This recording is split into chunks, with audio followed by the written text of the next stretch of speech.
There comes a point where you're just tired. Not because you're lazy, not because you gave up, but because you've been trying so hard for so long and nothing seems to move. You keep showing up, doing everything right, doing more, thinking more, fixing more, but the results never seem to match the effort. And that gap between how hard you're working and how little you're seeing, that's what wears you down the most. It's not the work, it's the silence after, the stillness that starts to feel like a wall, like maybe life forgot to meet you halfway. But what if this isn't a sign to try harder? What if it's a sign to try differently? The Stoics believed that peace comes not from effort alone, but from alignment, from choosing presence over panic, stillness over noise. Epictetus said, "Freedom is the only worthy goal in life. It is won by disregarding things that lie beyond our control." And maybe that's exactly where the breakthrough begins, not in doing more, but in letting go of what you were never meant to carry. If that idea softens something inside you, if it feels like a quiet truth you've needed to hear, there's a simple, free favor I'll ask. Hit the subscribe button. It tells me you're someone who's searching not just for success, but for inner stability, for grounded strength, for something real. This channel exists to meet you there. Welcome to a space where we unpack pressure, challenge false beliefs, and explore what it truly means to live with clarity and calm. This is where the noise ends and your inner power begins.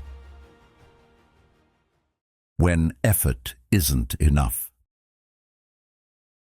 Do you know why it hurts so much when things don't move despite your best effort? It's not just the disappointment, it's what that silence triggers inside of you. You start to wonder if you're doing something wrong, if maybe you're not good enough. Because from a young age, many of us were taught that effort equals value, that the more we try, the more we matter. So when trying doesn't lead to progress, it feels personal, like we've failed, not just at the task, but as a person. But here's the truth no one wants to say out loud. Sometimes your effort isn't the problem. Sometimes the real issue is that you don't trust anything outside of effort. You don't trust that life can unfold without you forcing it, that you can be supported without overthinking every step, that something can come together even when you're not holding every piece in your hands. Carl Jung once said, "Until you make the unconscious conscious, it will direct your life and you will call it fate." And what lives in the unconscious for many of us is the belief that only struggle leads to success, that if something comes too easily, it's not real. So we keep pushing, we keep managing, fixing, planning, and hustling.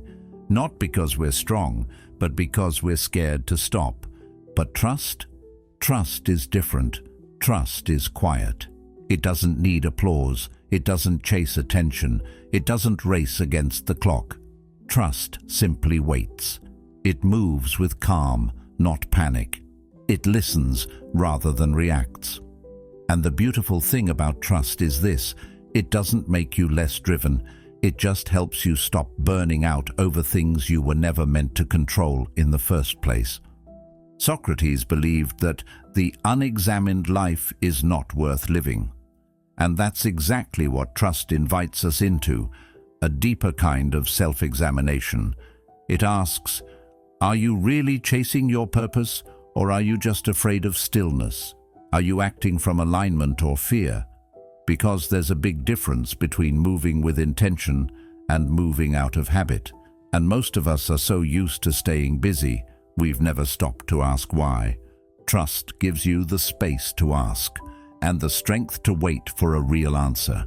It teaches you to pause, to breathe, to listen to that inner voice you've spent years ignoring in the name of productivity, the one that says, "You're not behind, you're just human," the one that says, "You're allowed to rest."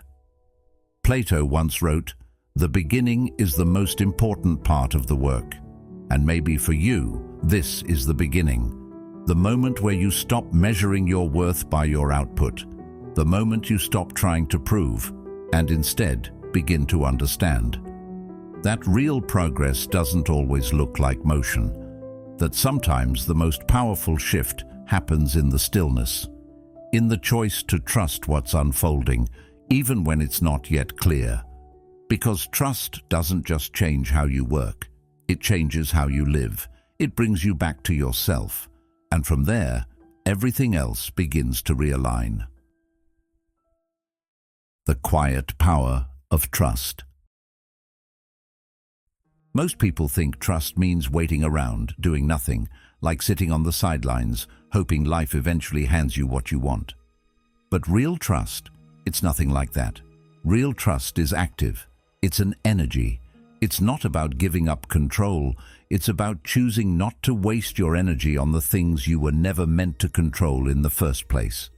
Trust is how you move through life without wrestling it at every turn. It's a quiet rhythm that keeps you grounded even when everything around you feels uncertain. You don't need to force people to stay.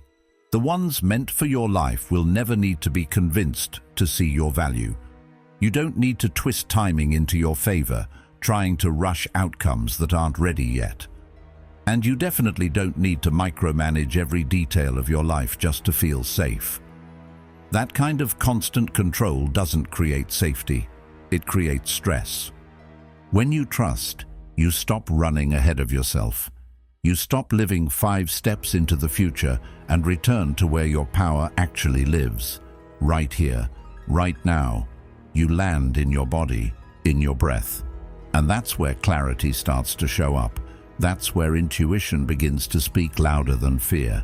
Because when you're no longer chasing, proving, or managing everything, you begin to feel the difference between what's aligned and what's forced. Carl Jung once said, "Your vision will become clear only when you can look into your own heart. Who looks outside dreams, who looks inside awakes." And trust is what allows that awakening to happen. It gives you permission to stop performing and start listening, to stop reacting from pressure and start responding from peace. So ask yourself this: what if the next breakthrough isn't about trying harder, but finally allowing? What if the real shift doesn't require more effort, but more surrender? What if the thing you've been chasing starts moving toward you the moment you stop getting in the way? Because sometimes the most powerful progress happens when you stop doing and start being. When you stop pushing and start allowing space for something deeper, something real, to rise. That's the quiet strength of trust, and it changes everything. Why we keep proving ourselves.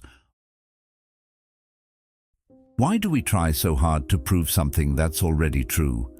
Why do we keep hustling to earn what we already deserve? It's because somewhere along the way, we stopped believing we were enough without the performance. Maybe it was something we were told.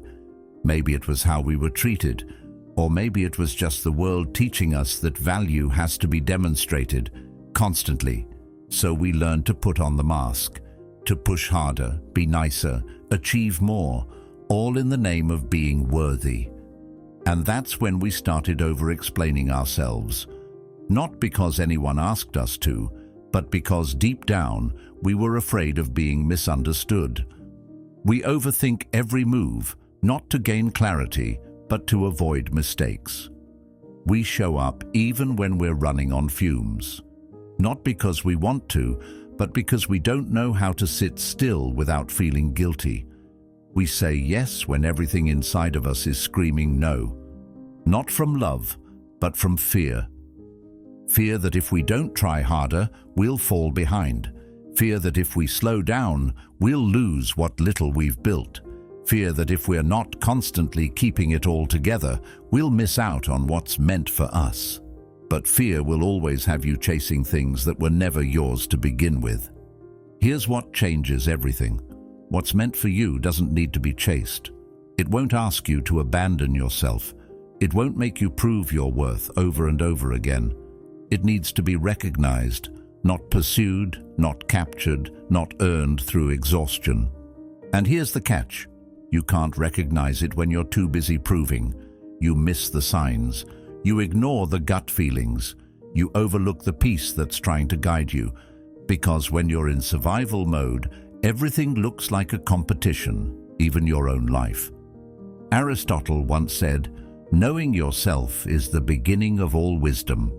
And the more you know yourself, the less you need to explain yourself. The more you trust your value, the less you need to fight for recognition. And when you stop performing, you finally create space for real alignment, where your energy goes toward what nourishes you, not what drains you. You stop chasing people, situations, and timelines that require you to keep proving yourself. You begin to understand that enough is not something you become through effort. It's something you remember by letting go. Letting go of the fear, letting go of the pressure, letting go of the lie that your worth is somewhere outside of you, waiting to be earned. Because it's not. It's right here, and the moment you stop proving, you begin to see it clearly. Shifting from force to flow. Trying is noisy. It fills your head with pressure and your days with tension. It creates an endless loop of to-do lists, mental rehearsals, and emotional fatigue. It says, do more, be more, prove it faster. Trying demands attention. It wants to be noticed. It needs validation. It moves from a place of urgency, not peace. And in that urgency, something important gets lost. Your ability to simply be. Trust, on the other hand, is quiet. It doesn't chase. It doesn't perform. It doesn't scream for reassurance. Trust just is. It sits. It listens. It allows. And ironically, when you stop grasping, when you stop forcing things to happen on your schedule, the very things you wanted begin to arrive. Not out of nowhere, but out of the space you created by no longer crowding the moment. Not because you chased them, not because you planned every detail, but because you finally became still enough to receive, still enough to recognize what's been trying to reach you all along. Think about it. How many bad choices have come from the fear of waiting too long? How many times have you said yes just to avoid the discomfort of uncertainty?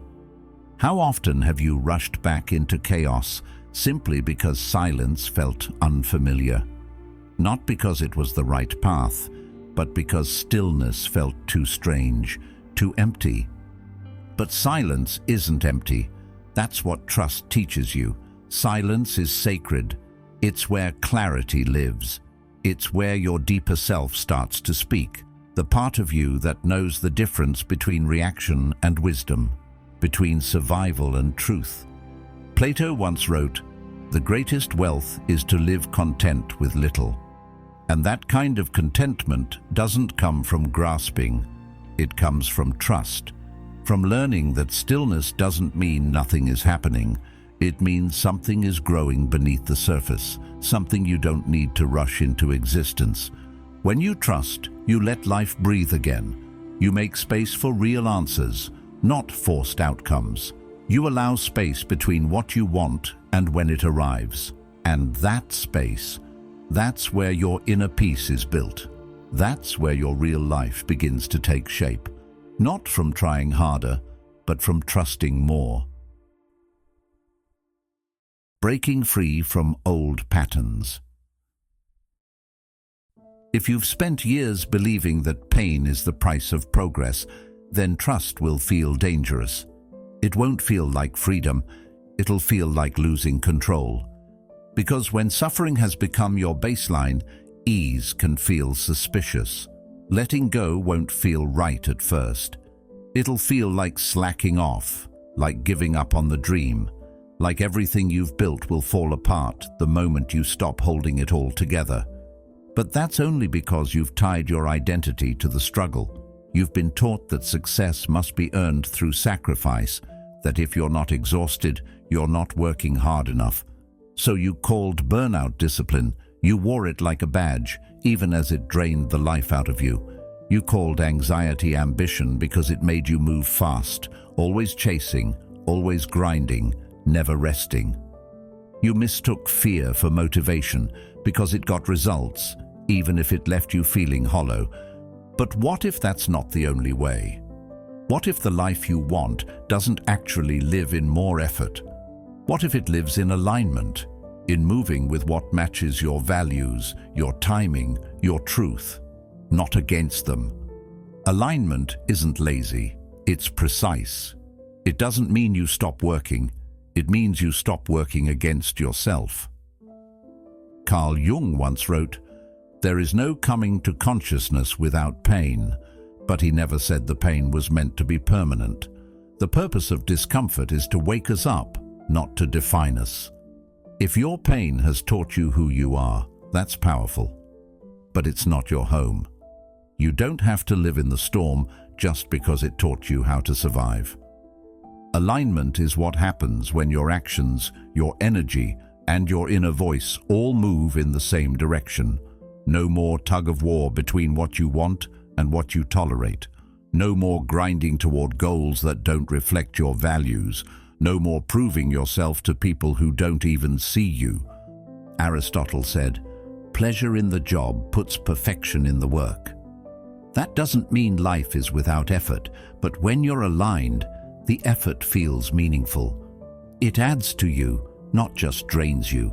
You wake up energized, not just driven. You rest without guilt. You move without fear. And slowly, the noise begins to fade. The overthinking, the panic, the pressure to always be on. It's replaced by something steadier, something quieter, something real.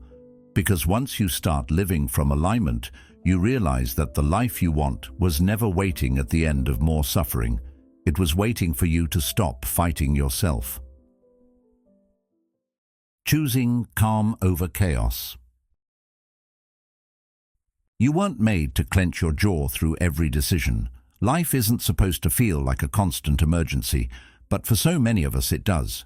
We've been trained to treat every choice like a test we can't afford to fail, every pause like a risk, every quiet moment like a warning sign. And so we tighten, we brace, we push through, even when nothing feels right. You weren't built to walk on edge just to get ahead. That tightrope lifestyle, where you sacrifice sleep, ignore your instincts and suppress your emotions for the sake of staying productive, it's not sustainable. It might get you to the next milestone, but at what cost? Your peace, your health, your joy. There's another way, a way that doesn't ask you to constantly perform or pretend. A way where decisions are made not from desperation, but from grounded clarity. Where you're not rushing to escape discomfort, but learning to sit with it just long enough to hear what it's trying to teach you. Plato said, "Human behavior flows from three main sources: desire, emotion, and knowledge. And when all three are at war inside of you, it's chaos. But when they're aligned, when what you want, what you feel, and what you understand are in sync, decisions come easier. Not because life gets simpler, but because you do. You become steady. And that steadiness changes how you move. You stop leaping into action just to silence your own discomfort. You stop making choices just to fill the silence. Instead, you wait for the path that calls you forward, not with urgency, but with peace. And when that path reveals itself, it feels different. It doesn't pull from fear. It doesn't demand proof. It invites. Because when you're aligned, peace doesn't slow you down. It guides you. It becomes your compass. It shows you where your energy belongs and where it doesn't. It shows you what's for you, not based on pressure, but based on resonance. Socrates once said, "The secret of change is to focus all your energy not on fighting the old, but on building the new." And peace is the foundation of that new way, not the absence of action, but the absence of internal war. You can still move, still build, still strive. But now you do it from a place that feels solid, and that shift, subtle as it may be, is what sets everything else in motion. Not with force, but with flow. Not in fear, but in trust. The strength of stillness. You don't need to fight your way into a room that wasn't meant for you. The spaces that require you to shrink, to overextend, to constantly prove your worth, those aren't the spaces where your soul is meant to grow. You don't need to squeeze yourself into places that only celebrate versions of you that aren't even real. And you don't need to exhaust yourself trying to be seen. You don't need to convince life to notice you. You were never invisible to what was truly meant for you. Real alignment doesn't need a performance. The more you chase what doesn't fit, the more disconnected you feel, not just from the world, but from yourself. Because convincing is a sign that something's off, that you're operating from fear, not truth. Just stop resisting your own flow. Stop trying to meet every expectation. Stop bending your energy to match things that never matched you. The flow isn't out there, it's in you. It's the rhythm that gets drowned out by noise, by pressure, by the need to control everything. But when you let go, when you finally allow yourself to return to your own pace, something begins to shift. People begin to show up differently, not because you worked harder to be likable, but because they can feel you now, really feel you. The masks come off, the energy becomes honest, and you're no longer attracting from a place of performance, but from presence. Opportunities feel less forced. They stop showing up as things you have to chase down, beg for, or stretch yourself to fit into. They feel more like open doors than locked gates. Conversations become more real, less scripted, more grounded, because you're no longer trying to be impressive. You're being yourself, not to gain approval, but because you finally believe you don't need to earn belonging by becoming someone else. Not because you pushed, but because your presence made space for something genuine. Because people can tell when you're no longer gripping life with both hands, trying to force it into shape. They can feel it when you trust yourself, when you're rooted, calm, clear. That's the kind of power trust brings. It's not loud, it's not about dominating a room. It doesn't come from shouting your worth. It comes from knowing it deeply. It's quiet but magnetic, still but strong, soft but alive. Carl Jung said, "The privilege of a lifetime is to become who you truly are."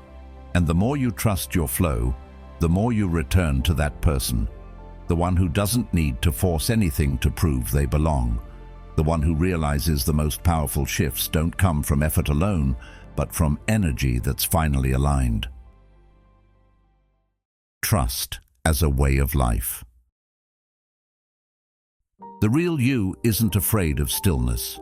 The real you isn't built from pressure or defined by perfection. The real you doesn't need to hustle for approval or constantly earn your place in the room. But when control becomes your safety net, you forget that. You forget that life doesn't always need to be wrestled into submission. That sometimes the most powerful thing you can do is nothing. Trust begins where control ends, not in chaos, but in surrender. And that's where so many people get it wrong. Surrender isn't weakness. It isn't quitting. It's the quiet decision to stop fighting yourself, to stop assuming that more effort is the only answer, to stop making fear your fuel. Carl Jung once said, "Who looks outside dreams, who looks inside awakes." And trust is that awakening. It's when you stop outsourcing your value to outcomes, to praise, to performance.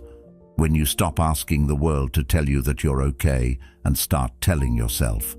Not because everything is perfect, but because you're finally choosing to belong to yourself, no matter what's happening around you. You begin to make decisions from peace, not panic, from clarity, not confusion. You don't move just to escape discomfort. You wait.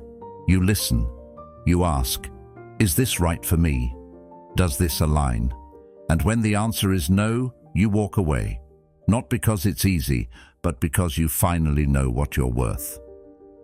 Aristotle said, "Happiness depends upon ourselves." That's the truth most of us overlook while chasing it. Trust puts you back in your own hands. Not to carry everything alone, but to stop handing your peace over to things outside your control. Because no achievement, no relationship, no amount of money can give you what trust in yourself already holds.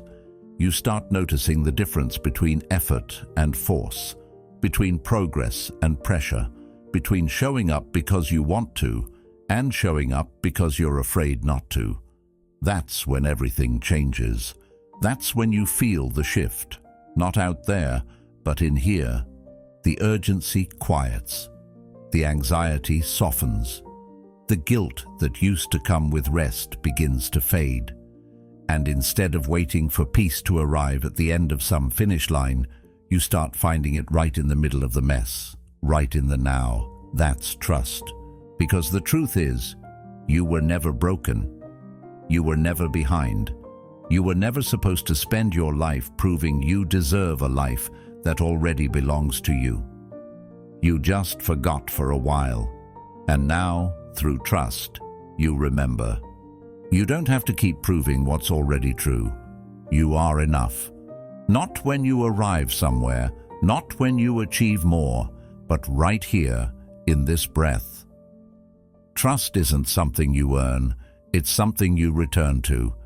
If this message stayed with you, there's another video waiting on your screen now. Let it meet you where you are. Sometimes one more quiet reminder is all it takes to shift everything. Thank you for being here.